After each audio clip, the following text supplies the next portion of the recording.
कब है गोवर्धन पूजा? 2 तारीखों में क्यों है कंफ्यूजन?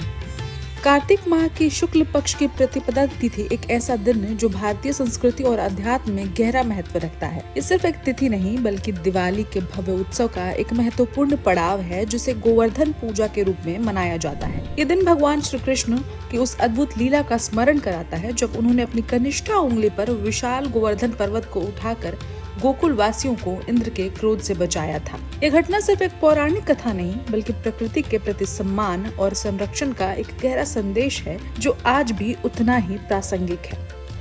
गोवर्धन पूजा 2025 तिथि और शुभ मुहूर्त। गोवर्धन पूजा पारंपरिक रूप से दिवाली के अगले दिन मनाई जाती है, लेकिन कभी कभी तिथियों के कारण असमंजस की स्थिति बन जाती है। पंचांग के अनुसार कार्तिक माह के शुक्ल पक्ष की प्रतिपदा तिथि की शुरुआत 21 अक्टूबर को शाम 5:54 पर हो रही है। इसका समापन 22 अक्टूबर को रात 8:16 पर होगा। इस गणना के आधार पर वर्ष 2025 में गोवर्धन पूजा का पावन पर्व 22 अक्टूबर को मनाया जाएगा। पूजा के लिए शुभ मुहूर्त की बात करें तो इस साल गोवर्धन पूजा पर दोपहर 3:13 से शाम 5:49 तक एक अत्यंत कल्याणकारी शुभ मुहूर्त बन रहा है। इस समय पूजा अर्चना और अनुष्ठानों के लिए बेहद फलदायी रहेगा। गोवर्धन पूजा विधि एक सरल और पवित्र अनुष्ठान।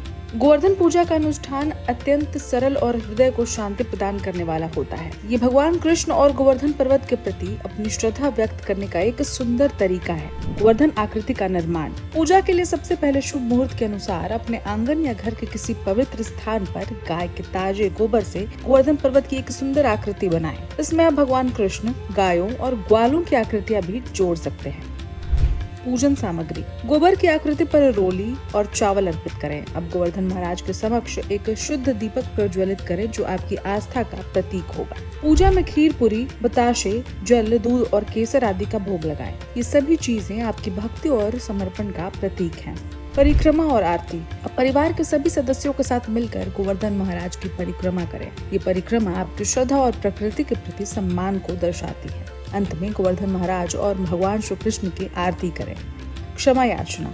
पूजा के समापन पर अनजाने में हुई किसी भूल या त्रुटि के लिए क्षमा याचना करें। ऐसा माना जाता है कि सच्ची श्रद्धा और क्षमा याचना से जीवन में सकारात्मकता और शांति आती है। गोवर्धन पूजा केवल एक धार्मिक अनुष्ठान नहीं है बल्कि ये हमें प्रकृति से जुड़ने, उसका सम्मान करने और भगवान श्री कृष्ण की अद्भुत लीलाओं को स्मरण करने का अवसर प्रदान करता है। ये पर्व हमें सिखाता है कि हम सभी समस्याओं का समाधान ढूंढ सकते हैं और विपरीत परिस्थितियों में भी धैर्य और विश्वास बनाए रख सकते हैं। आइए इस गोवर्धन पूजा पर हम सभी प्रकृति का संरक्षण और अपने जीवन में सकारात्मकता लाने का संकल्प लें।